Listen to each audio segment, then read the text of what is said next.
the environment in 1992, the Rio Earth Summit, when the whole UN procedure started to try to keep global temperatures down to a safe level. And that was the ambition of the UN Framework Convention on Climate Change.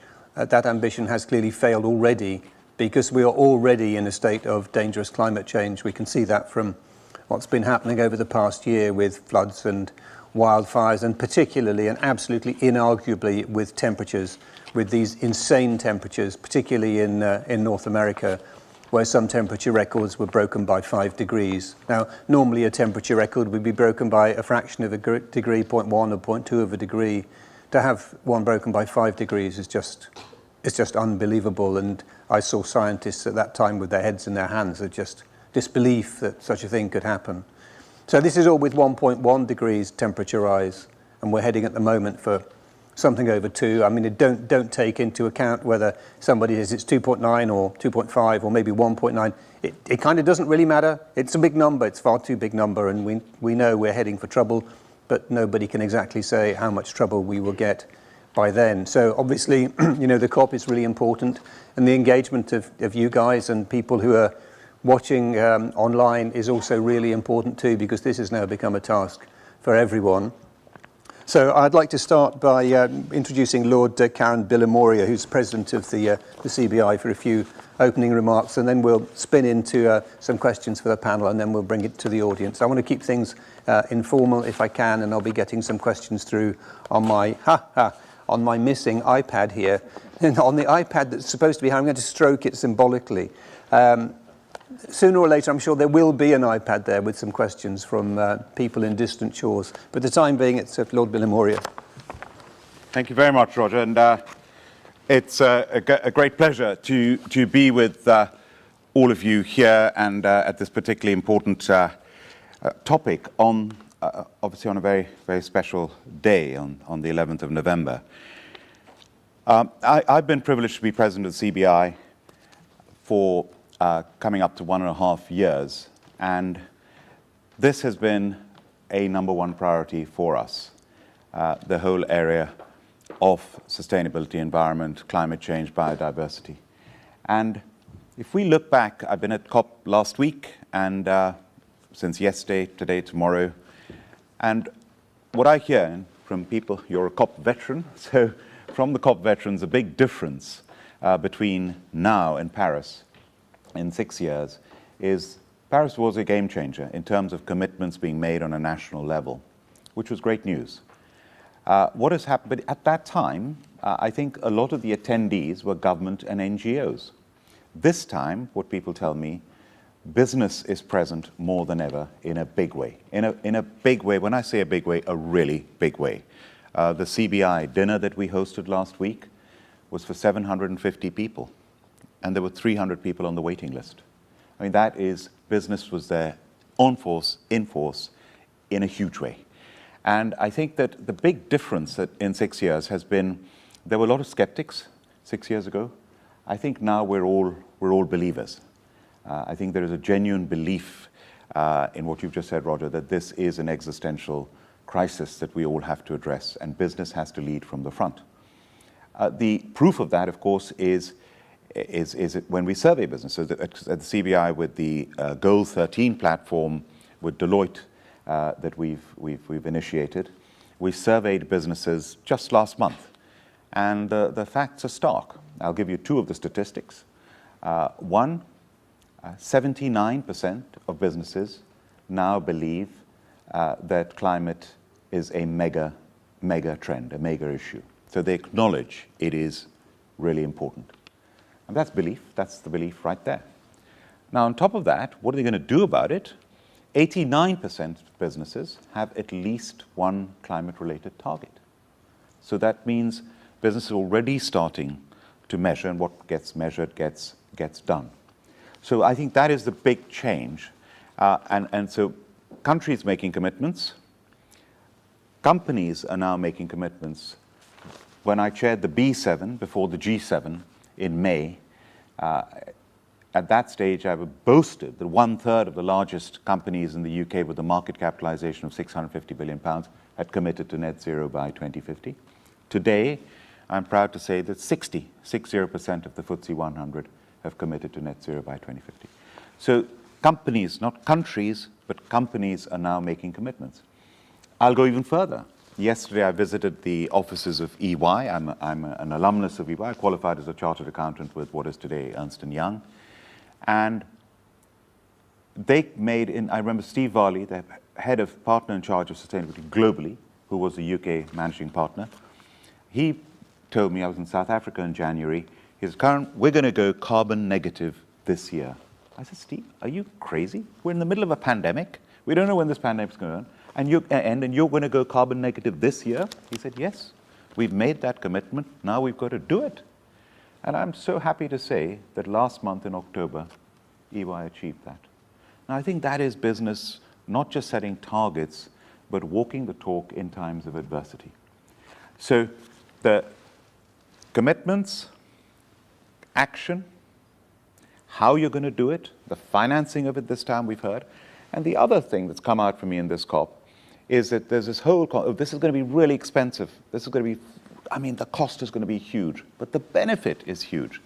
Survey after survey shows that this journey we're on now is going to create jobs. I was on an Indonesian platform recently, last week, and one statistic just I'll never forget the statistic. 1 megawatt of solar generates 7.4 jobs. 1 megawatt of coal generates 1 job. So this is going to generate jobs. Rishi Sunak, I think, said that the GDP multiplier of investment in renewables is 2.5 times. So it does pay off. The cost is going down. Solar costs have gone down by 15% a year since 1990. And of course, the overall, here in the UK, we've cut our emissions by half. I started Cobra Beer, my business, in 1990. Since 1990, we've cut our emissions by half in this country. Our economy has grown by 70%. So you can actually cut, but also grow.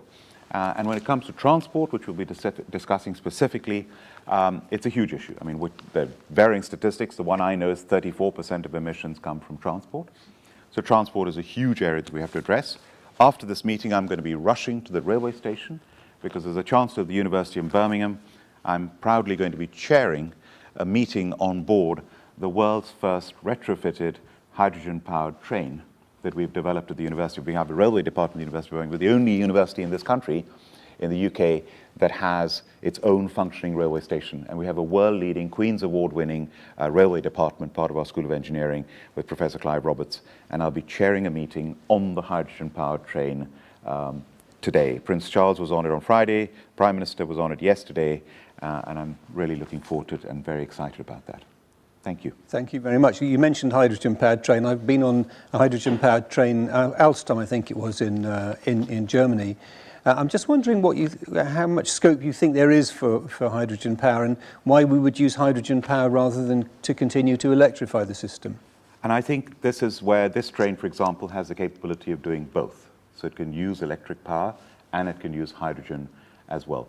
And I think that looking ahead, the development of technology is going to be the game changer.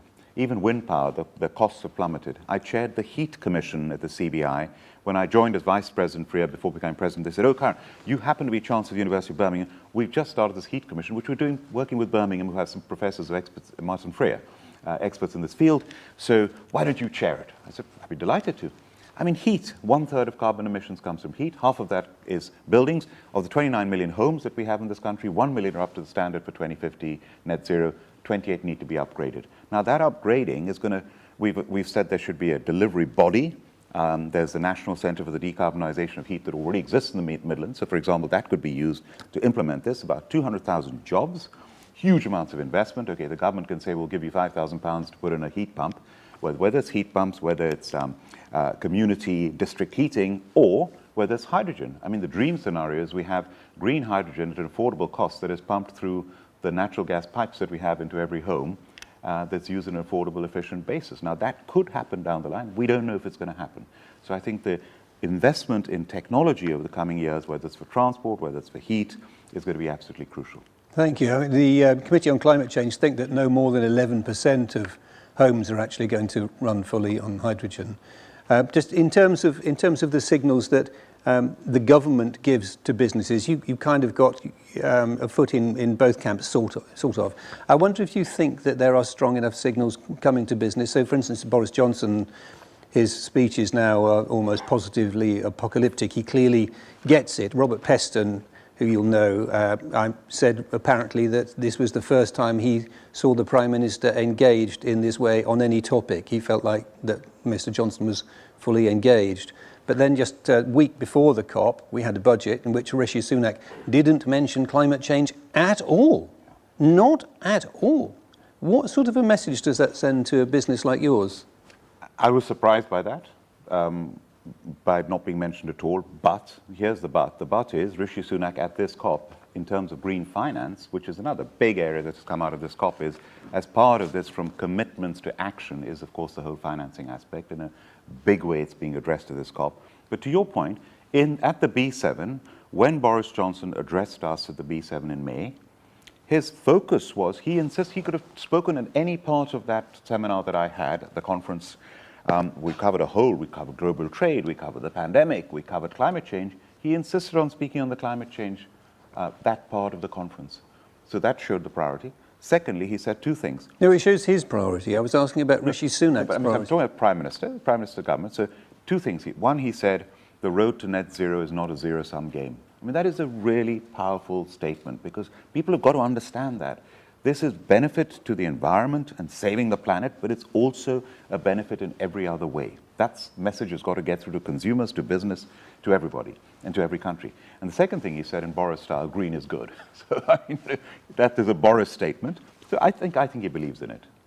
Okay, thank you very much. We move now to Cathy Davis from BAE Systems, who are the sponsor of this event. So she's going to give a mini puff, and then she's going to tell us some interesting stuff about what you think's going on at COP, a moment in time, where are we with transport, and all that sort of stuff. We'll have a bit of a chat about that. Thank you very much to BAE for your sponsorship, which we're very grateful to. Thank you. To you, and also to Scottish Power for hosting us in this fabulous auditorium and building. Thank you. Thank you very much. And my thanks to you, to the CBI, for organising the event. It's a pleasure to be here. It's very apt for me to be back in Glasgow. We have two large shipyards here that you might be aware of, both Govan and Scotstoun. And I've had the pleasure of working at Scotstoun for a few years previously.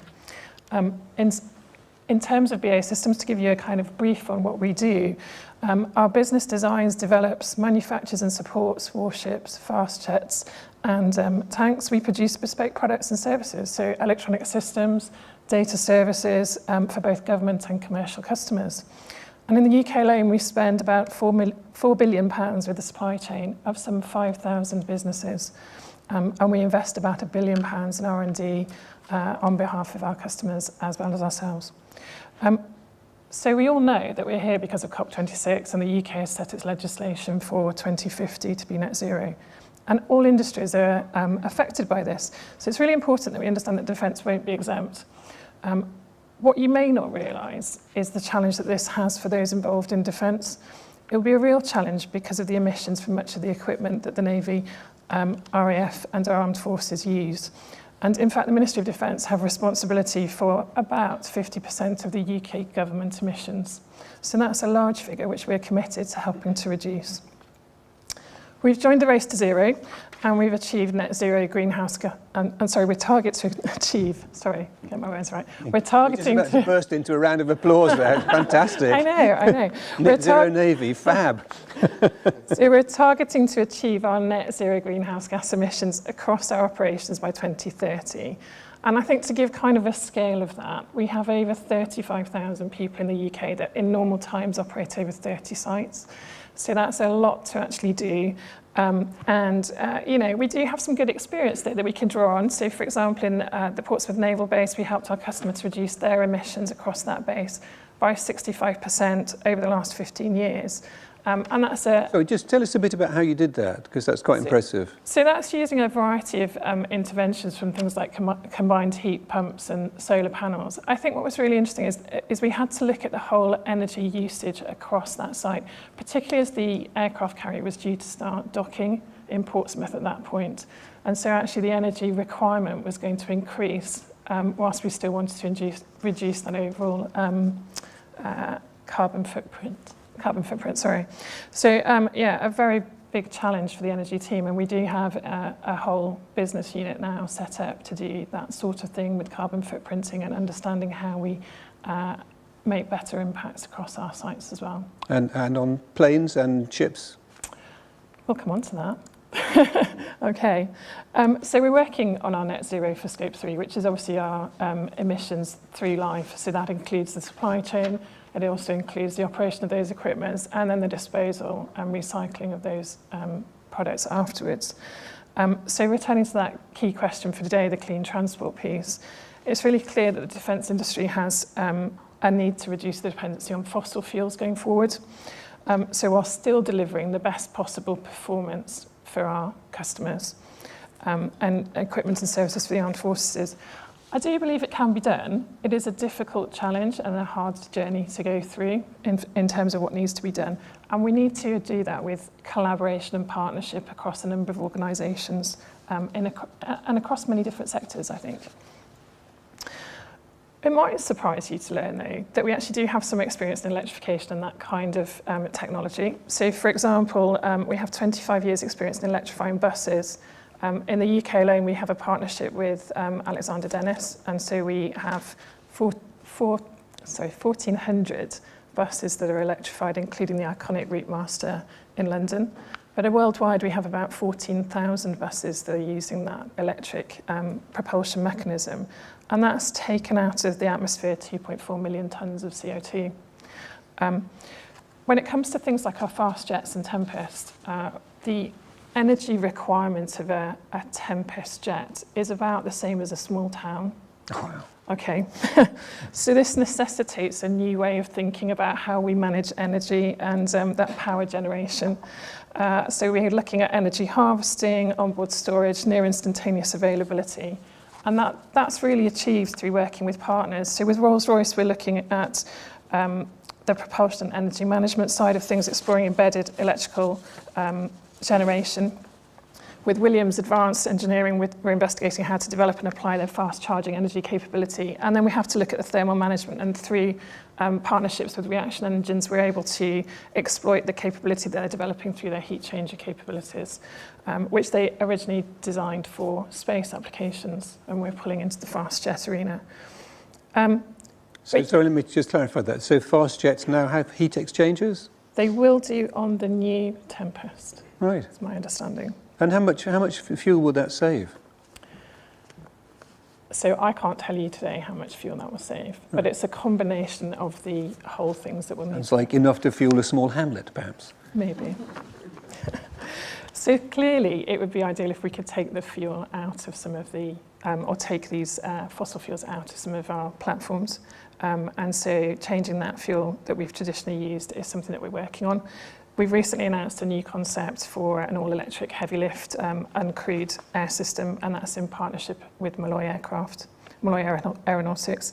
That electric aircraft can carry 300 kilograms, 140 kilometres per hour, and have a range of 30 kilometres. And I was looking for you, Roger, for what would be 300 kilograms to kind of put it into context. And it could either be, 3 soldiers with all their packs, or, to probably put it into context for people here, it's about the size of a grizzly bear. So it's quite a substantial load, quite a sizable uncrewed aircraft capability, and that will help move things from ship to shore and ship to ship in the future. So moving on to the maritime sector, we are doing things there as well, as you would imagine. And we've built in new types of wastewater treatment systems on things like the Queen Elizabeth aircraft carriers. But we're also developing electric barges in the Thames for London. And these could have a longer term potential for reducing emissions across the global waterways. So there are 2 particular programmes that we're working on. One's with Uber Boats by Thames Clipper, and that's a ferry operator. And the other is with Corey, which is a waste to energy management company. BAE Systems are taking actually our electric power and propulsion system from the buses and putting it into a maritime domain. And that's actually quite a difficult thing to do, to marinise a product from a different domain. But we're doing that, and we're incorporating with that some of our defence autonomy capabilities, which enable us to produce a more economic solution for the customer. So managing all of these power and energy trade-offs is a 21st century challenge, I think. It's a really difficult complex engineering problem to solve, particularly making sure that it works through life rather than just in one part of that lifetime. To do that, we really need to kind of move forward on things like the MBSE that we use, so the model-based systems engineering, the digital twins, and digital capabilities that underpin all of those engineering. Sorry, that's gone a bit fast for me. Just unpack those things. They sound quite interesting, if a little obscure. Sorry. So from an engineering perspective, we need to be able to design in a digital world before we actually put things into the real world. And the more that we can design upfront and test in those digital simulated environments, the faster we can introduce technology advances and test them before we actually cut steel or whatever it is we need to do for a product. Are you using machine learning and AI in those systems? It sounds like a potential. So you can do, yes. Yeah.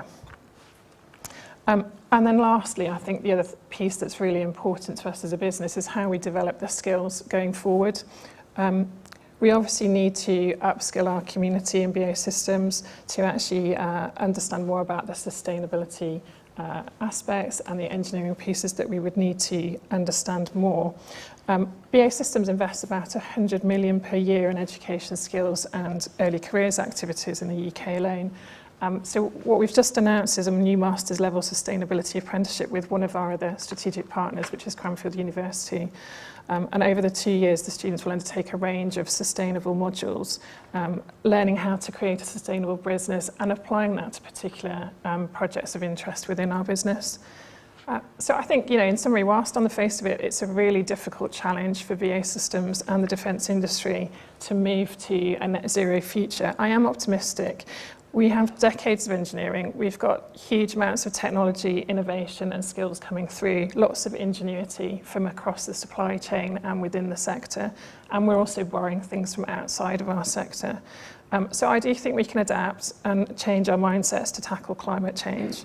In terms of COP26, I think it's proved successful in bringing climate change to the table so that people are talking about it more. Certainly in BAE Systems, what we've seen is our employees are really engaged with that. We've had lots of pledges for climate action. So, looking forward to the rest of the discussion. I think, you probably, like other organisations, would have difficulty recruiting if you didn't appear to be climate conscious. I think it really is important for the future recruitment path that we do have an understanding of how we're going to tackle climate change. It is one of the major things that people are looking for now. But I think we all want to do our bit anyway. So I think they kind of fit hand in hand. Okay, thank you. Really important point that you just, the surveys, survey after survey, globally, young people, two things matter to them more than anything else. One is climate change, sustainability, environment, biodiversity, and the other is diversity and inclusion. And they look to a company when they're applying to a company. Do these companies really live those two things, and they really matter to them? And I'm the first ethnic minority origin president of CBI, and I've launched an initiative called Change the Race Ratio for ethnic minority participation across all business. And it's taken off. I mean, lots of organizations, including your own, BAE, Microsoft, EY, Deloitte, they've all signed up to it. Brilliant, thank you. I want to come back to you later on skills as well, because it's a really key factor, as I'm sure we'll all agree, but we'll come back to you on that. Let's hear now from William Wilson, who's from Siemens Mobility. Yes, good morning, and great to hear about BAE and such a diverse business. Siemens, focusing on transport, we have Siemens Mobility, which is a provider into the transport industry. But this is actually at the end of what we call our green supply chain.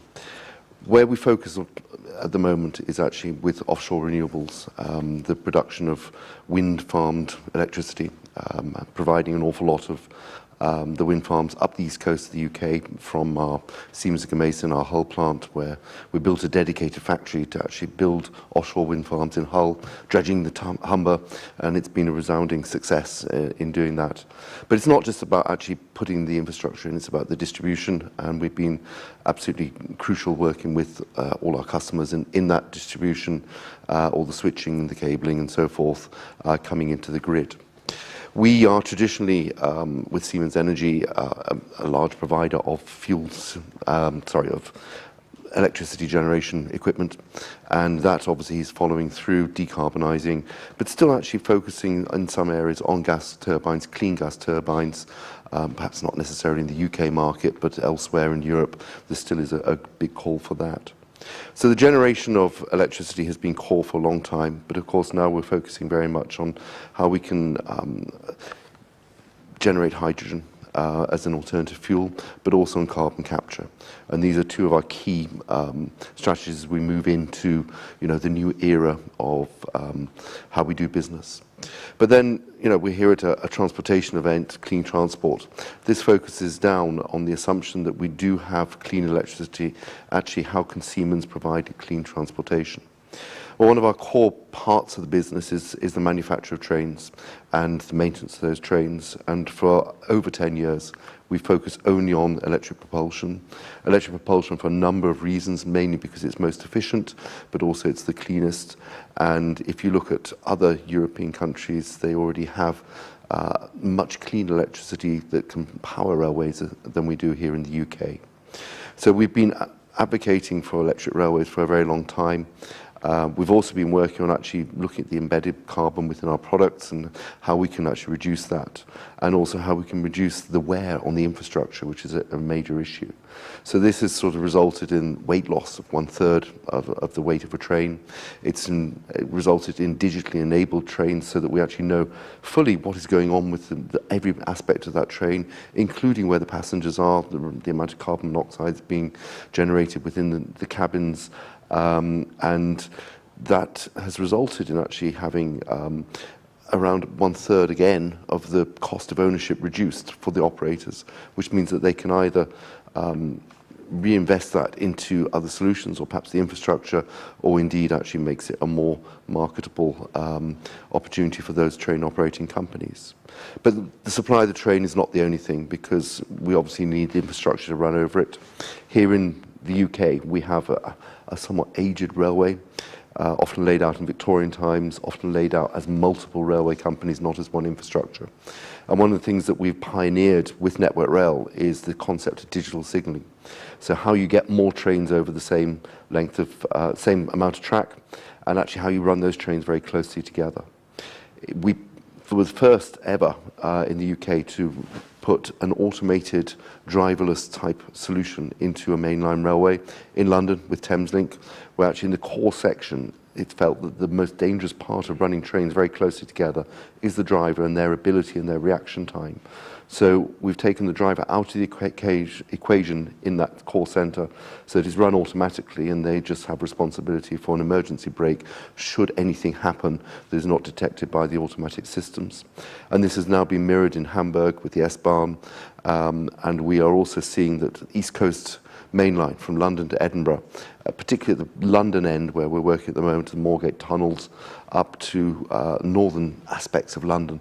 We're taking again the driver out so that we can actually run these trains a lot closer together.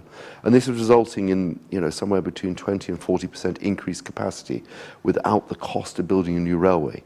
And actually often it's just that you physically cannot build a new railway. The business case for Thameslink was actually, do you build a new tunnel under the Thames, or can we get more trains, and we're talking up to 28 trains an hour in each way, through a tunnel that had never really taken more than 12 trains. So a lot of things behind the scenes that are going on. But one of the things that we're really conscious of, in order to have a clean transport system, we've got to get people out of their cars.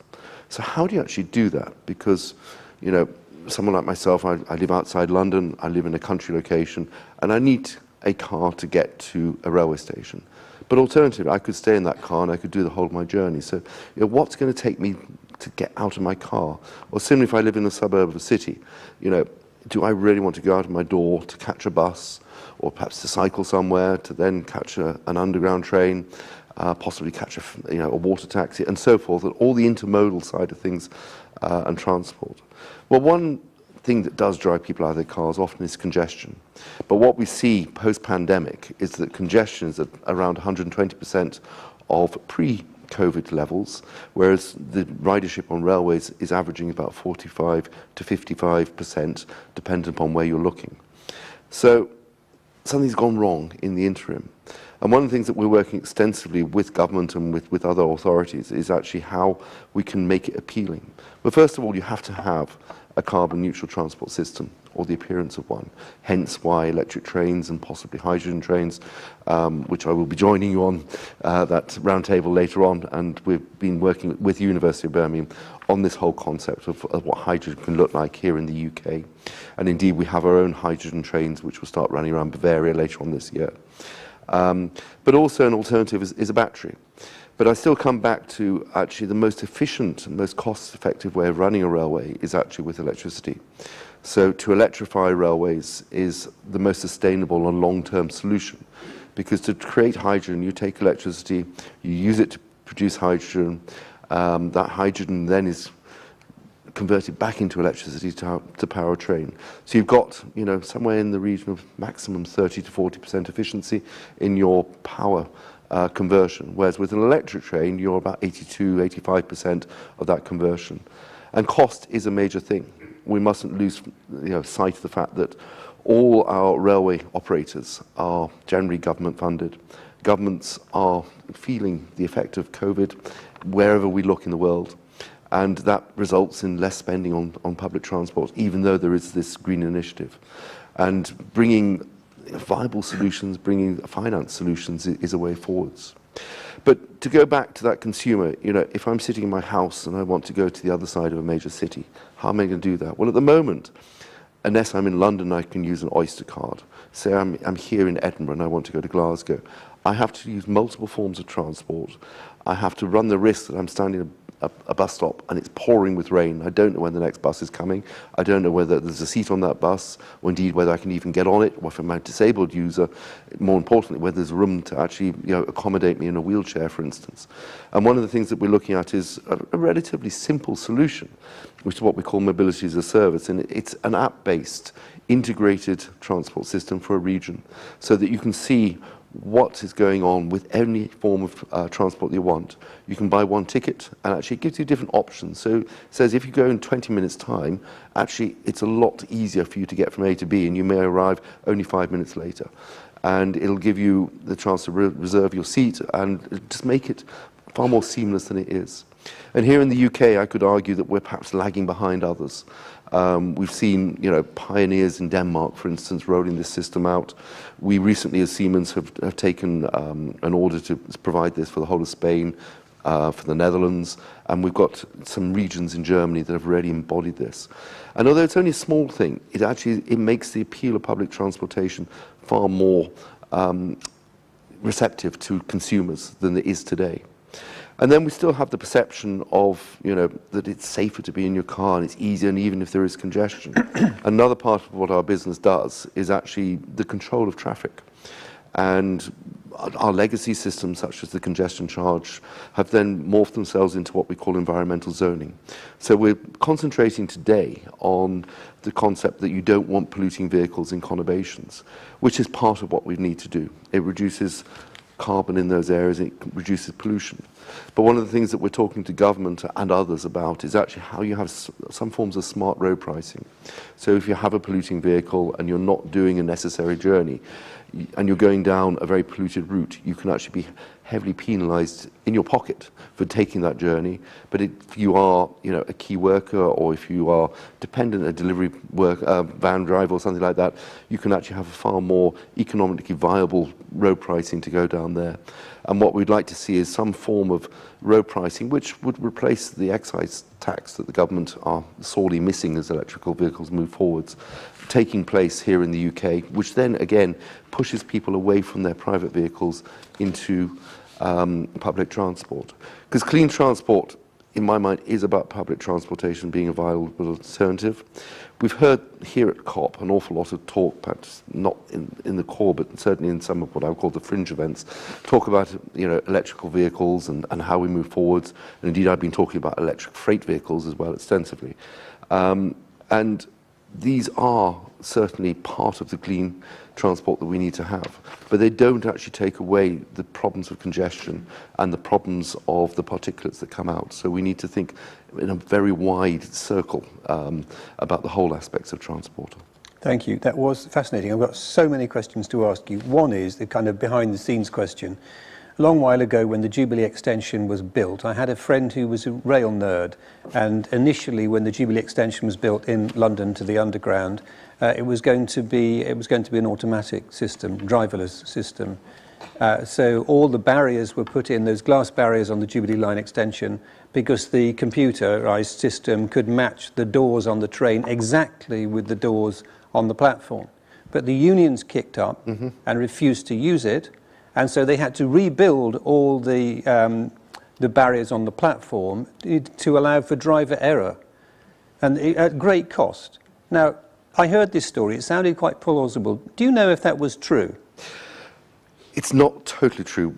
The question obviously is about safety. And what we had on the Jubilee line extension was the first use of barriers anywhere in the Underground.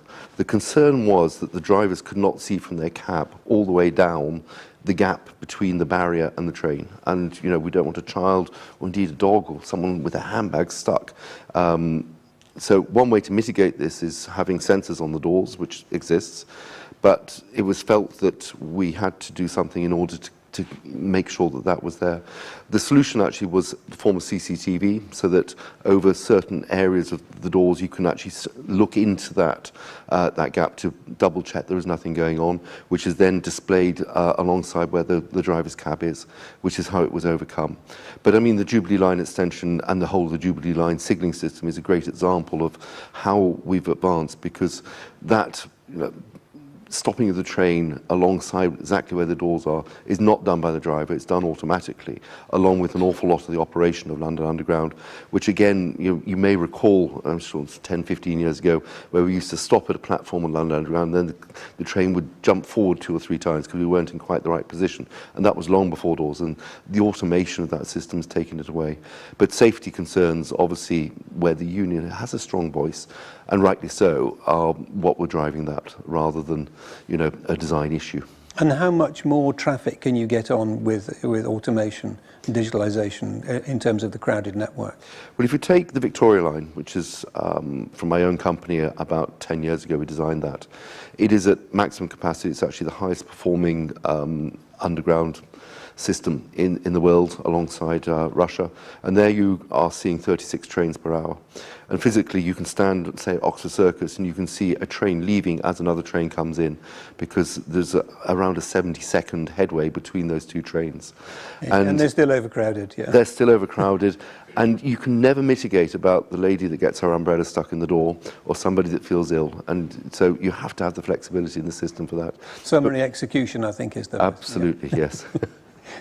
So tell me, how much, we have HS2. I don't know what your feelings are about HS2. I would like to hear that. I'm very interested in the embodied emissions in HS2, which HS2 themselves initially calculated would take 100 years to pay off that carbon debt. And then when it got publicised, they said, oh, no, actually, we're much better than that, but we won't tell you what the new figure is. And you mentioned embodied emissions yourself. Yes. Could you give me some thoughts on that? I mean, HS2 are working very hard at offsetting that carbon, and there is a large amount. I don't know off the top of my head exactly what their current figure is for embodied carbon. But what you have to look about HS2 is it frees up capacity between London and Birmingham initially, and it will come further north. That's why I was asking the question, because you'd talked about digitisation. I wondered whether you could have substituted HS2 with digitisation, or are we at such huge capacities that you did actually need the extra rails? We do actually need the extra rails. The problem with HS2 is calling it high speed. It's another railway, another intercity railway, which will operate at a fast speed, but what it does is it frees up an awful lot of train movements on the existing lines, which means you can take, about 50% of the freight on the M1 potentially could go by rail, freeing up then, a much greener form of transportation. What we're seeing then as well is that, perhaps business people like myself will use HS2 because it won't be the cheapest option, but we will see much cheaper routes coming available for the majority of people that don't necessarily have to get there in such a short time. And it will just give that increased capacity.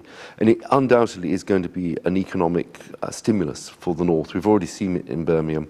We're seeing huge development in Manchester. Leeds is also looking at actually where their station's going to be built, and we've seen a flurry of activity in developers there.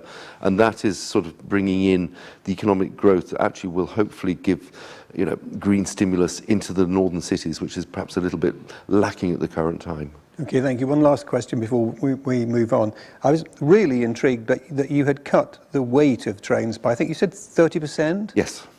Well, that's clearly a lot. Does that manifest itself in electricity savings? Oh, yes. I'm sure it does, but how much? And how much more do you think you could cut? I mean, they are very big. When you get on a train, we think we're being green. You get on a train that's only a quarter full. It's this huge amount of steel that you're dragging along.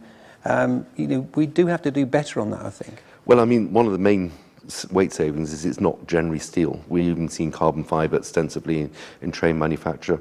One of the other areas, one of the heaviest parts of a train is what we call the bogie, the area where the wheels are mounted. And modern designs mean that you don't actually have to have those axles on the end of every carriage. We have shared bogies between carriages, which has been the most significant parts of cutting the weight. But also, So how much of the weight loss is that? That's probably... I'm just thinking of a wonderful factoid. Shared bogies gives you X. It's in the region of 15% of the weight savings there. Wow. Right. And just sort of modern manufacturing techniques, modern materials, and modern design. And of course, you go on a train today, one of our Thameslink trains, which has got a capacity of 1,500 people per carriage, and you have an 8 or 12 car carriage there, and it's all totally open so people can move in between. And it's very different to the trains that we're replacing, where you can't walk through and everyone's crammed in. The seating configurations, I mean, we get criticised for ironing board seats, but actually those take up a lot less space than traditional seats. And a lot of people are on the train for a shorter journey. And is there the necessity to sit down? Does it have to be such levels of comfort? And indeed, actually, do we need a first-class accommodation when you're using it on a metro-type service where you hop on and hop off? And I think, when Crossrail opens, we'll see a lot more of this type of usage, sort of east to west in London as well. Yeah, I mean, I remember when Ryanair, allegedly, you don't know whether it's a publicity stunt or not with Ryanair, but they allegedly were going to have standing-only planes. Yes. And everybody said, oh, what an outrage. And I did a piece for the Today programme saying, well, actually, it's better for your deep vein thrombosis, it's better for your heart, it's better for your back and your posture.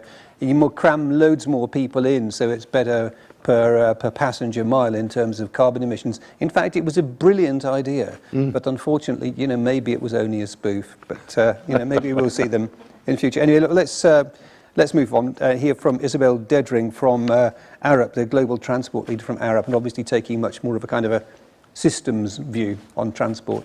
Yeah, so thanks for having me. And for those of you who don't know Arup, we work across the whole built environment space, so from strategy, policy, finance, designing, all the detailed design of infrastructure, all the way through to sort of operations and even decommissioning. So we kind of have that view across the piece, working around the world with public sector and private sector organizations, sort of, quite a good balance between the two. Actually, what a lot of people don't know is Arup's a trust. It's a not-for-profit trust in its structure.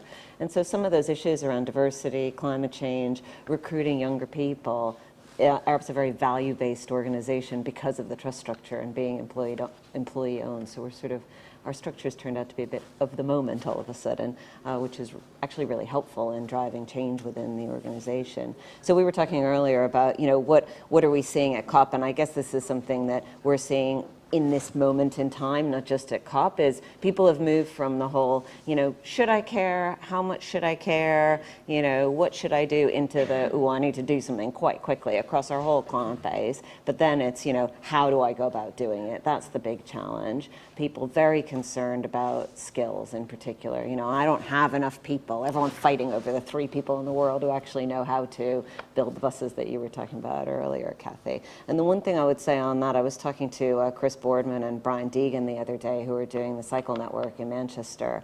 And there's a risk that we think we need to send everyone back to university for years to deliver this from a skills perspective. but actually, they run a 5-day course to train people from, nothing, highways engineers who've done traditional highway design forever, through to, Copenhagen quality cycle lanes. So this is a huge challenge, but it isn't about, everyone stop and go and retrain for the next 5 years. And so that's maybe a, positive message, I think, in quite a few of these areas. How different is it to build an oil and gas platform at sea to building wind turbines at sea? There's a lot of transferable skills between those two once you start to really look at it. And that's something we're experiencing in our own organization as well. I think for me, the kind of real focus that we've got to have in the transport industry is getting that balance right between the new technology, the hydrogen train project that we're involved in as well, and rolling out existing technologies. The vast majority of buses around the world aren't the buses that you were talking about, Kathy. So, the vast majority of our trains aren't actually being designed with that kind of lower weight. How do we really optimize this? And those things can sometimes feel a bit boring. People want to look at the razzle-dazzle, the cool, cutting-edge stuff. Absolutely, we need to continue to invest in that, put our efforts in there. But the way that we're going to get radical, rapid reductions in carbon is by rolling out a lot of the existing technologies that already, are out there, and it's about adoption, scaling up from a production perspective, et cetera. And, it's important that we get that balance right. Things that kind of traditionally in the transport industry have been slightly second-class citizen, everyone wants to build new things. People don't want to talk about asset management. That's so tedious. And, it doesn't attract the, best and brightest in the industry. But actually, that's where we're going to be able to have, potentially the biggest impact in the short term. The big challenge that I see in doing that, one of the big challenges, is a lot of those relationships that we need to have don't necessarily exist yet. So between the transport industry and the energy industry, there's not a lot of connectivity, actually, and a lot of people don't necessarily know each other, haven't worked with each other, don't necessarily, therefore, trust each other, just because they haven't had time to build up those relationships. And so I think that's one of the big challenges that we've got now as we step into this new space. We were talking about hydrogen, but the whole suite of areas like that. Even more straightforward technologies or more familiar technologies like electric vehicle charging. Can the grid handle large-scale rollout of electric vehicles? How do we have a productive discussion on that, not just a kind of, standoff between the two parties? So that's going to be, I think over the next couple of years, accelerating that relationship building is going to be really important. The last thing I would say is just, there are a number of areas where I think we need some much more radical steps taking. I get that everybody now understands we've got a burning platform and people are kind of, trying to figure out how they're going to take action, which is brilliant. And as someone who's worked in this space for, a couple of decades, it's fantastic to see that pace of appetite, and that is changing radically in the last year or two. But there are a few sort of enabling areas. You talked about road pricing. That's one of them where, yes, by all means, we need to make people aware of the options before them, but using price signals to drive behavior change is going to be, probably one of the most significant interventions that can be taken around the world. And there's a few areas like that. So it's not just the government targets, but it's also about that kind of enabling policy, the one level down, that we really need to look at, especially as, fuel duty revenue is drying up, every day that goes by. So there is a bit of a, emerging burning platform in that space. But potentially where I see the pressure coming from for that more radical change is not necessarily from the government targets that we've been discussing over the last week and a half, but huge change in the investor community and also politically as well on the ground. I was talking to a colleague last night who was responsible for doing some of the design for the A96, the connector, dualing the motorway. That's now, completely gone, on ice because the public don't want to support these sorts of schemes. And investors don't necessarily want to put money into more traditional infrastructure schemes. So that is going to create a pressure in parallel with the government targets that I think potentially will bite faster than some of the government targets. So, how do we harness that and not be afraid of that? How do we respond to that? So in the case of the A96, it's about redesigning it to be something that connects towns and cities, that can be multimodal, that's fit for purpose, that's going to enable green choices, So we're still going to be building infrastructure, but it's about building infrastructure that's going to enable the future world rather than, the past world. And I think the investor community and political pressure on some of these bigger schemes is going to help to really drive that change in parallel with the government targets. Okay, so how does that work in terms of the UK government's road building programme? I think it's going to be quite challenging, and there's no doubt about it. And this is not specific to the UK either. We're seeing that in other parts of the world too.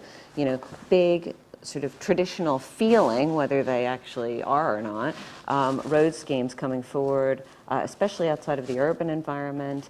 People are looking for something different. They want to understand more about the embodied carbon and how that's going to be tackled, which isn't just an offset, but it's about using lower carbon materials. It's about building things in a more modular way, so you're designing for the life of the asset rather than hundreds of years, and you're designing the components of the asset for the lifetime they need to have. I mean, this all sounds idyllic, utopian, but the government still set aside, 146 billion pounds, I can't remember the number, for road building. You saying you think some of those roads won't go ahead because of a change in attitude? Well, we're already seeing that there's a significant change in the response from the public to large-scale infrastructure. Will that manifest itself in changing government policy? I think that's going to continue to manifest itself, but that doesn't mean we shouldn't be building roads, right? So there's a kind of real risk of conflating diesel-powered cars with tarmac. So, we need roads for people to walk on, to cycle on, for buses to run on, trackless trams, light rail, you name it. If you look at London as a typical city, the majority of road movement isn't actually cars. It's people moving in other forms. And so we need roads to enable that, but we need them to be designed in the right way that's also going to respond to where the public is now at this point in time. It's a huge transformation the industry needs to go through. It doesn't mean a smaller road building program. It might in fact mean a bigger road building program potentially, but it's about designing for the 21st century requirements that the public now has, which is that multimodal, active travel, green technologies, et cetera, and it's designing for all of that. I'm interested in your faith that road engineers can be so easily converted.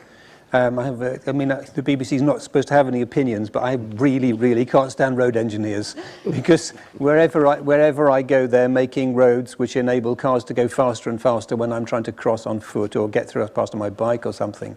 And it seems to be ingrained in them. They have these great sort of curved corners so cars don't have to decelerate, which make it a nightmare for anybody to cross. And wherever you go in the UK, you see that sort of thing going on, just routine stuff, pavement level stuff, which makes life difficult for pedestrians and cyclists and easier for car drivers. And we're talking about decades of ingrained bias here. Yeah, so I was responsible for the cycling program in London under Boris when he was the mayor in London, which is now, and that program's continuing to roll out under Sadiq. So I'm very familiar with what you're talking about. But the great thing, as I'm a non-engineer, but the great thing about engineers is they're there to optimize what it is that you're telling them to optimize. So if you're saying, hey, I want this person to be able to go around this corner as fast as possible, that's what you're going to get when you get the road design back. So as soon as we made it clear that what we wanted... Can you untrain that in 5 days? That's I remember in Cuba, when the Americans left, they could never retrain the taxi drivers. They could retrain the sex workers, but the taxi drivers were beyond retraining. We don't mix up taxi drivers and highways engineers, but certainly the lived experience in Manchester that Brian and Chris have had is, it's absolutely powerful and it's really impressive to see. And we had the same experience in London, and now working with road authorities around the world, it's about making sure that people understand, if they want to do it, it's enabling them, giving them the tools to do it. It's not that complicated. It's about giving the clear signal about what's the outcome you want and what's the standard to which you want it designed. And then it isn't, beyond the wit of man to do that at all, and I've kind of lived through that. Okay, thank you. Look, I've timed this really badly. We're soon going to be stopping for 2 minutes for Remembrance Day. But we haven't yet heard from Helen Clarkson from the Climate Group. So Helen, I'm going to start you and then abruptly stop you when somebody has a large-sized poppy they're going to hold up. I should say to the audience, I'm terrified about messing this up. This is by far the most challenging thing I'm going to do today is to get this right. So Helen, so assuming that clock is accurate, I've got 2 minutes and 38 seconds, is that correct? So I'm Helen Clarkson, Chief Exec at the Climate Group. We're a non-profit organisation, so we're mission-driven, and our mission is to drive climate action fast. And we do that by bringing together big groups of businesses and state and regional governments. They make a really strong commitment, and we use that both with those individual organisations to hit their commitments, but also that power of collective action. So in the transport space, our signature commitment is called EV100. It's a commitment to 100% electric vehicles in fleets by 2030. We've got over 100 companies signed up, and that represents about 5.5 million vehicles. And significant there is, if you take a market like the UK, more than 50% of new vehicle purchases in a year are bought by companies for their corporate fleets. They use them for 3, 4, 5 years, and then they roll into the second-hand market. So if you want to electrify the whole market, we need fleets to start buying these cars, using them, and then they'll move into second-hand markets. The reason that companies can already do that is because the whole life cycle cost of electric vehicles in most European markets, LeasePlan just showed this, is already lower for an electric vehicle than it is for a combustion engine. So it's really just good business sense for a business to already be doing that, but then we can bring those companies together and start to talk to policymakers and the supply side about how are you going to move these things quicker. And so in the run-up to this COP, we brought together a group of British businesses, we called it the UK Electric Fleet Coalition, and they put pressure on the UK government and said, look, if you are ambitious, if you bring forward the end date for the combustion engine, we will support you. And that's really important. So we saw in December last year, the government bring it to 2030, which is an incredibly ambitious commitment. And they could do that knowing that businesses weren't going to go out there and say, UK government, you've gone too far. I can save the rest of the story for... Okay. Thank you. We're now going to have a message before the 2-minute silence ended with a bugle call. Ladies and gentlemen, at 11 a.m. on the 11th of November 1918, the armistice was agreed to end the fighting of the First World War. To this day, in the UK and Commonwealth, across faith, cultures and backgrounds, we commemorate those who gave their lives in service of their country in the First World War and all conflicts since. To honour them, at the 11th hour of the 11th day of the 11th month, we will remember them with 2 minutes silence. Please join us.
Thank you. Our cornet player was 16-year-old Alexandra Dalby from Larbert High School. So let's all take a seat, and the ball is with Helen. Great. So I was explaining that how we've worked with business to support the UK government to bring forward their commitment to the end date for combustion engines. We've then, on top of that, been then working to build a platform for all the kind of sub-national actors. So we work with, as I mentioned, state and regional governments and with businesses. And in the run-up to the COP over the last couple of years, we've been building a platform to bring those commitments together. So that yesterday on Transport Day, we had the declaration around the end of Declaration Pro, the switch to 100% zero-emission vehicles. And we brought all these non-state actor commitments alongside that. And that's really important because when we talked to our business partners and said, look, the cost is already there, the business case is there for doing it, why can't you just do this tomorrow? Why 2030? One of the things they said to us was, there's just not enough vehicles. And that's because there hasn't been a strong enough signal to the automotive industry that this was going to switch. So you have the automotive industry for the last few years that's kind of been hanging back. Well, we know it's kind of happening, but we'll do it. So these end dates that are being put in, initially a lot of countries committed to 2040, which wasn't ambitious enough, and now bringing those forwards to 2030, 2035 in other markets. It's really important because we're starting to see this move from automotive manufacturers, and a number of them signed up yesterday, and really big ones that haven't been there in the game, so GM, Ford and others, actually saying, yes, we're going to switch completely to manufacturing electric vehicles. And so we're starting to get this really useful interplay between the demand side, which we work with, the supply side, policymakers, to help this switch happen. Interestingly, though, VW, who cheated on all those tests, have refused to sign up, world's biggest car maker. What are you going to do about that? Well, I think, when you see who did sign up and you can see their competitors and you can see what the public is saying, which is, there's really strong support now for let's stop messing around. We need big commitments. It's becoming very clear that actually you're on the wrong side of history if you're not signed up to this. So I think we are going to see them starting to move soon. Interesting, I saw a long article yesterday that they must have put into a national paper about their big investment in electric vehicle manufacture and the whole thing, and you're thinking, okay, so they knew to get that article out there yesterday and sort of saying that they're there. So I'm hopeful that those commitments follow, but I think what's really, if you look at someone like Ford, a company like Ford, I think they're really starting to get it right, which is they understand that the market's moving, and they've got this I think it's F-150 Lightning, the branding is their new pickup truck that they're putting out in the States, and really understanding that the market there is, someone like me is going to buy an electric vehicle at some point when I buy a car. I'm the sort of person who, I work in this space, I'm going to buy things that are potentially lower performing just because they're green. But what you need to do is get the middle of the market. You need the normal to be the electric vehicle. And that requires things called the F-150 Lightning, because that's the sort of car that people want to buy. And we did some work when we were bringing together the UK Electric Fleet Coalition. BT were one of the big partners, OpenReach, and they have all their, their small vans, and we did some interviewing and vox pops with the drivers, and they love driving them. They really like them. And one of them was talking about how, he felt like a better neighbour because when he turned his vehicle on at 3 in the morning when he has to go and start his shift, he's not creating the noise that he would do with his old engine, felt he was waking up the neighbourhood. And I think we don't think enough about those kind of social aspects of the pollutants, the noise pollution, air pollution, which are really critical parts of this electric switch that we're going to get the advantage of. Yeah, thank you. We have a similar thing opposite our house. I live in London, and opposite our house is an old dairy mews. And as you go through the dairy mews, there are cobbles, and the cobbles are made of wood. And that was because in the old days when they used to take out the dairy carts in the morning, the iron-ringed wheels would make such a clatter on the stone cobbles that they put wood cobbles instead. It's a nice bit of history.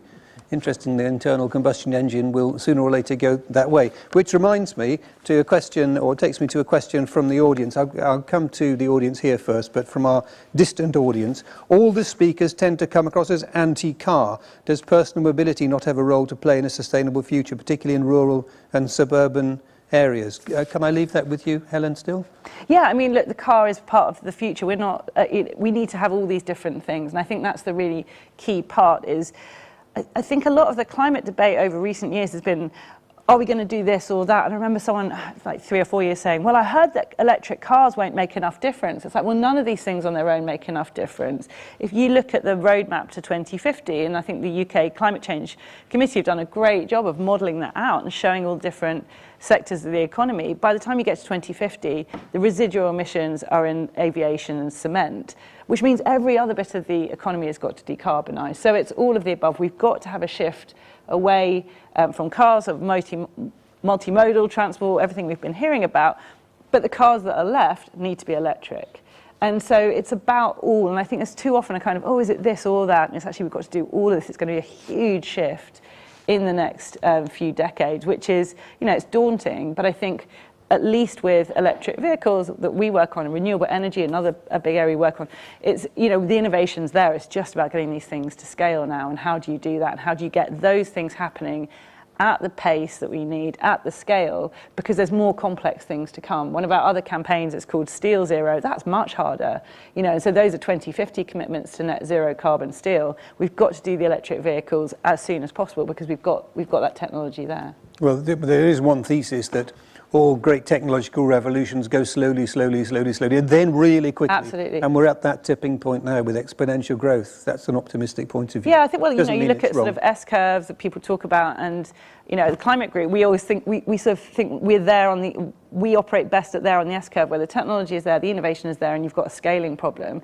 We've seen it with renewable energy. We now have like 360 companies or so committed to 100% renewable electricity. And then the question is, how do they hit those commitments? Because they are fully committed, but in certain markets in the world, it's very, very hard to procure renewable energy. And how can you bring them together in order to put pressure on those policymakers? So I know we're talking about transport now, but it's the same model. The same paradigm. Yeah. Okay, let me come to the floor. People who've come here. Just on the front second row here, please. Could we get a microphone? Are there microphones today? Or are we microphoneless? Could you shout? Project, yes, project. But without saliva. Thank you to all contributions of the panel. It's been fascinating. I'm Jane Robinson. I'm Pro-Vice Chancellor at Newcastle University. And I've been really interested, I think pretty much all the speakers have mentioned universities. We're part of a UK-wide project called Driving the Electric Revolution. What's just interesting on the panel's views is if there is more that we can do to connect industry and universities to look at both the innovation but also critically the skills that are going to be needed to take this work forward. Yeah, thank you. I mean, skills is obviously a massive thing across the whole piece. Lord Billamore? Yes, that's music to my ears. One of my priorities as president of the CBI is to get universities and businesses working much closer together. And I was, being a university chancellor of Birmingham and my roles at both Oxford and Cambridge, I'm passionate about it. But I've chaired the business school at Cambridge for 5 years, and I see the huge potential there is for business and university to work together. Let me give you an example. The CBI has, it doesn't just represent the big companies in the country. Of course it represents big companies, but also 190,000 businesses speak for, and almost 200 trade associations from the National Farmers Union to Law Society. And also within the CBI, we have universities members. So the University of Glasgow, for example, is a member of the CBI, as is, I think, your university as well, and Birmingham. And when we meet at the CBI universities traditionally, the universities have a meeting on their own. Well, I'm saying, no, we should have universities and business meeting together, and particularly with regard to research and development and innovation. That's the real power of working together. And we underinvest as a country in R&D and innovation. We put 1.7% of GDP compared with 2.7, 2.8 of Germany or America, let alone Israel at 4%.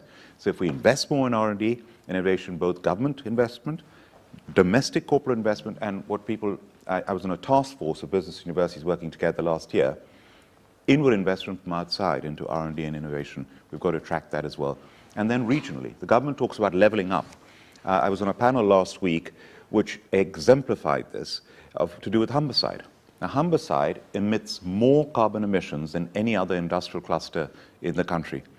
And on this panel, we had the leader of Hull, of the council, we had the chancellor of Hull University, we had the chief executive of Reckitt, who are a company that origins come from Hull and who've invested £100 million into the region.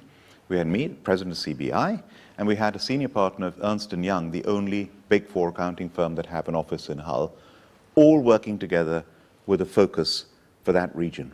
That's what we need, is all the stakeholders working together, and then it'll be really powerful. Anybody else burning to say about this? I think we all agree that skills is absolutely critical. Sorry, just one more point. SMEs, the skilling up of SMEs.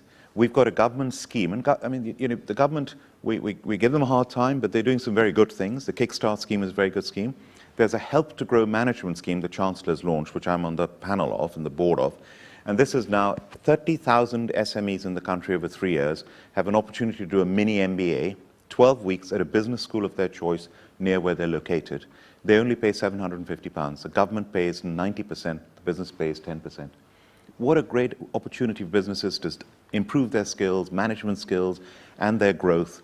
And the challenge is now getting companies to sign up to it because they say, I'm too busy, I don't have the time. You're only going to pay £750. And it's now started. It's starting to grow. So those are the sort of initiatives you can implement. Okay, thank you. Let me take some more questions or comments from the floor. Gentlemen here, and then, but let's see if these two questions work together. Oh, we've got a microphone, hurrah. Oh, by the way, I think I may have unfairly blamed the techies before because I thought my little pad here was on the top, but I think it was just underneath, is that correct? Yes, that's correct, so I'm an idiot. What's new about that? Sir? Afternoon, hi. My name's Nigel Quinn from a business called Bibby Marine. We're quite an old marine business, so we've been through lots of transitions of power. We're actually 200 years old, so this is our fourth propulsion transition. As we talk about clean marine, particularly the journey that we've been on, we're getting to a point where we think liquid organic hydrogen fuel cells are our solution. But then we're looking at the battery tech, and obviously there's a big demand at the moment for electrification. We talk about cars and buses, etc. And my wife tells me off for this because I'm scared of going down the rabbit hole of the sustainability side of the raw materials within battery. If the whole world electrifies, where does the panel see that leave us? Are we creating another Palm Oil issue in 10, 20 years' time? Okay, and then just, sir, two along, three along. Thanks very much. If you can match this with the last question, you're better than I am. Ian Fennell from Hitachi Energy. I love the quote from the mayor of Bogota that says, a good integrated transport system means not that the poor people can eventually drive cars, but the rich take public transport. I think it's a fantastic vision, and holistically, what's the panel's view about how do we actually achieve that vision in the UK? Well, I mean, part of it, of course, will be the components that go into the batteries, and without them, we're not going to make anything work. But I love this. I love the Bogota one. I was actually going to go to that next. I don't know if the panel probably won't have seen it. The mayor of Bogota said that success in future transport is not that the poor can afford to drive a car; it's that the rich use public transport. Helen, I think, probably for that. Or does anybody else fancy that one? Yeah, Yeah. go for it. No, you go for it. I mean, I think, great to see you, Ian. And I think, I mean, for me, there's two things. One is, if you look at this country as an example, the devolution of power to those city region level is making a big difference, is making a step change. It did in London, Birmingham, Manchester, you name it. You can't solve that problem at the national level, I think. So you've got to kind of have some form of devolution to that level. So I think that's one thing. The other thing is, I'm a big, believer, and we need to really relook at the urban business model for transport, because the whole current model is based on a 1950s notion of everyone commuting into the center of the city, commuting back out again. It's all men traveling at 8 o'clock in the morning, and that's just not true anymore. It wasn't true before COVID. It certainly wasn't true during COVID. It won't be true after COVID. So how do we reinvent the whole concept of how money flows through the system, so that we have enough money to pay for what you're describing there? Because one of the, Bogota's one example of that experience, where if you've got the ability to invest, and it doesn't have to be from government handouts, there's lots of schemes around the world that are funded entirely through private sector development uplift, the improvement in regeneration along the corridor, the increase in economic activity. Crossrail is just one example of those. And if we can get that right, then we can pay for all of that integrated transport as well. But we do need to move towards a new business model for urban transport. Okay, thank you. William, would you take that question about batteries? It's a question a lot of people ask. And I mean, I wonder myself, you know, I see all these other different types of batteries on the horizon. I haven't got a clue what they do, or whether they're good or bad, or how sustainable they are. Could you give us an idea on that? Absolutely. I mean, the first thing about battery technology is it's moving at a huge pace. Awful lot of research going into it, and actually how to make batteries more reliable and for a lot, you know, to last a lot longer. If we go back 5 years alone, then you'd be looking at the life of a battery, typically for a car, somewhere between 5 to 7 years. Today we can look up to 20 years, and for the future we're looking forwards. But the thing about a battery, yes, it has some components that are perhaps not so readily available, and you could argue are not friendly to get hold of. But a battery can be repurposed. So when a battery in a car is at the end of its life, it can be repurposed to actually capture energy in certain applications. And similarly, when you look at the bigger commercial batteries, the batteries I would use to power a train, for instance, or a truck, those can really be put into energy management systems, and there is a longer life. So are we creating a problem for the future? Undoubtedly, we're going to have to be very careful how we start to recycle batteries at some stage. But I think if we take it in the way that it's developing today, actually the repurposing and how we do that in the same vein, I don't think we'll cause ourselves a big problem as is hinted elsewhere. Yeah, please, Kathy. So I think the other thing to consider here is that batteries aren't the only technology that you can move forward with, and particularly for the marine sector. You know, we're looking at sustainable liquid fuels. You could move into biofuels and what are called e-fuels, so electro-generated fuels. Those technologies are really nascent, so there's a lot of work to be done to move those forwards, both make them economical and available in supply.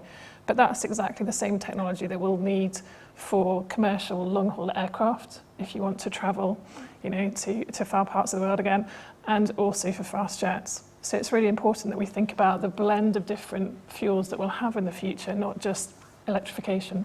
And ammonia for shipping, perhaps? You can use ammonia for shipping. Yes, I was going to say for fishing then, but for shipping. Well, maybe you can use it for fishing as Probably well. you can. Somebody will write in. There are a range of fuels that you can use in shipping, and they've all got different performance characteristics. So the main thing that we've got is a compromise, a kind of performance trade-off. So most of the alternative fuels to a diesel or a kerosene are less energy dense and therefore can't go as far. Or you have to put much more fuel into your vessel. So it really depends on whether you're So that's a trade-off against the goods you can carry. Yes, exactly. So if it's a cargo ship, you might be comfortable with putting more fuel in. For a ship in our domain, in the defence domain, we don't really have the space to put extra tankage on board because we're normally quite full. Yes. So I mean, there is no end to the innovation that's going on. A friend of mine in India, for example, has started a company where for two-wheelers you exchange batteries. So you go to a petrol station, you go to a battery station, and they know which model, which size of battery in advance with the technology. Go and you exchange your battery, get another battery, and carry on, like refilling with petrol. So that's one. And of course, with technology, we've seen it with phones, it's going to get smaller and smaller, and the life is going to get longer and longer. And the other point to make is the network effects. If you can get the charging stations, for example, and the infrastructure in place, you look at what happened in the pandemic with Zoom technology using it. We had that technology, we just weren't using it.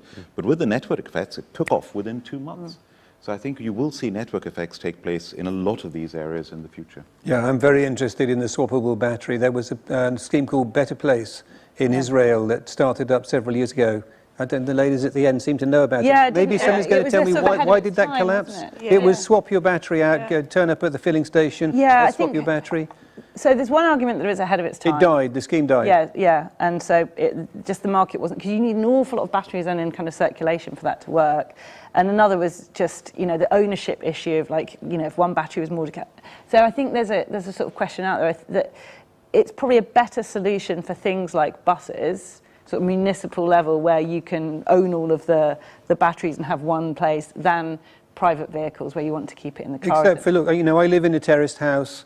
There's nowhere to park your car. You can't guarantee that you could ever get next to an electric charging point. The nearest one is about 200 metres away. They're coming in They are coming in lampposts, but then some you know, people with petrol cars park in the electric car place because there's no stricture against it. Anyway, look, we've got time probably for, no, maybe a couple more questions. Let's have a look. There's a gentleman here, please, in a very dashing red mask. I'm not sure if I'm allowed to say that. Is that discriminatory in some way? I hope it isn't. I was very offended when you said that. Patrick Keating from Honda Europe, and I just wanted to come back on the swappable batteries point because it's a really critical issue. So we're doing a lot of work in terms of electrifying our car range and have a global target of fully electrified or fuel cell by 2040. But we also realize that we need to do something about motorcycles, which is Honda's basically a motorcycle company that happens to make cars. And electrification of the smaller motorcycles is key. So in fact, we have joined with other motorcycle manufacturers in Europe and globally to develop a swappable battery consortium, which was recently announced, to develop just such products so that you could swap out your battery with a battery for a Honda with a Suzuki or another member, so you can... Sorry, let me just stop you there. Does that mean you're harmonising systems with other manufacturers? Yeah, so there would be a standard so that the battery that would work for your Honda scooter would equally work in a Suzuki scooter or a Yamaha. Yeah. So you overcome some of those standards issues and sort of different manufacturers going in different ways. And how far is that progressed? Because I think it's quite unusual for manufacturers to actually cooperate like that. Very, very early days, but it's recognised that some of the points that were being raised on the panel around swappable batteries exist as a challenge. So it's been decided to come together and say, well, one of the ways we can overcome those challenges is working together on a standard. So not sort of still competing on technology, but saying, okay, well, the plugs work this way, like the this. sort of technical underpinnings will be harmonized. So I just wanted to sort of flag that up as swappable batteries.